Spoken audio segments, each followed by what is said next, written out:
pagi semuanya. Hari ini kita akan belajar tema 3, subtema 2, pembelajaran 1 dan 2. Tentang yang pertama penyerbukan tanaman dibantu hewan.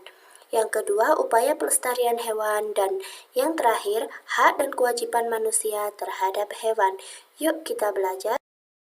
Yang pertama kita akan belajar tentang pengertian entomogami. Sebelum kita mengenal tentang entomogami, kita akan mengenal dulu yang namanya penyerbukan. Apa sih itu penyerbukan?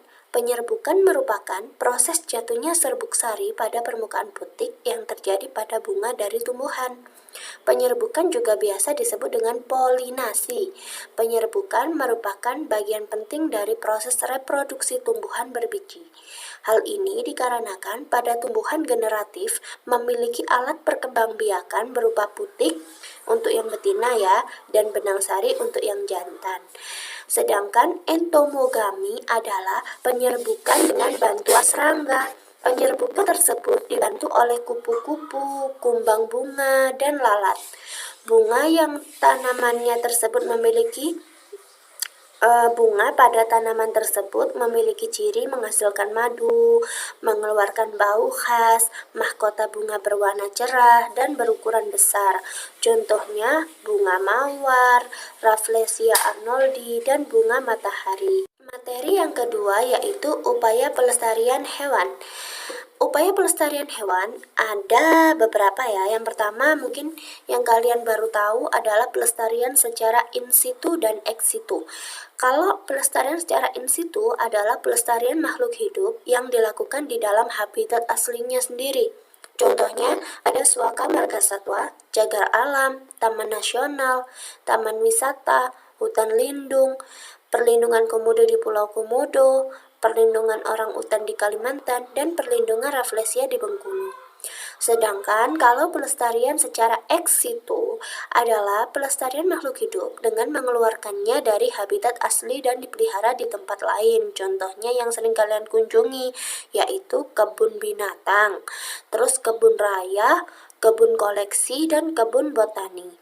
Terus yang ketiga, tidak berburu hewan sembarangan, terus melindungi hewan-hewan langka, habis itu hewan langka dibudidayakan, dan yang terakhir mencari alternatif pemanfaatan hewan dengan menciptakan pengganti berbahan sintetis, yaitu tentang hak dan kewajiban manusia terhadap hewan.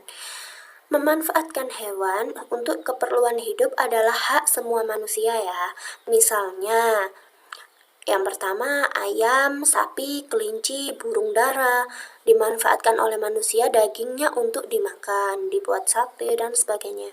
Terus yang kedua ada ayam, angsa, kuda dimanfaatkan bulu dan rambutnya untuk membuat kerajinan seperti kok dan kemucing.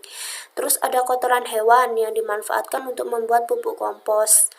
Terus kerbau dimanfaatkan tenaganya untuk membajak sawah bagi yang punya sawah ya. Terus ada kuda dimanfaatkan tenaganya untuk menarik delman. Burung hias dimanfaatkan kicauannya untuk diperjualbelikan, dan ada kucing yang dimanfaatkan untuk mengusir tikus-tikus di rumah.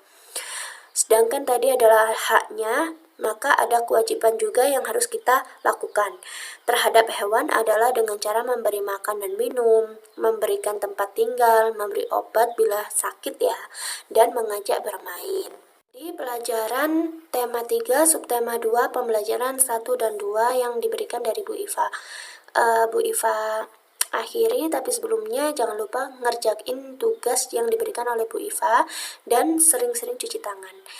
Jaga kesehatannya, oke? Bu Iva akhiri. Wassalamualaikum warahmatullahi wabarakatuh.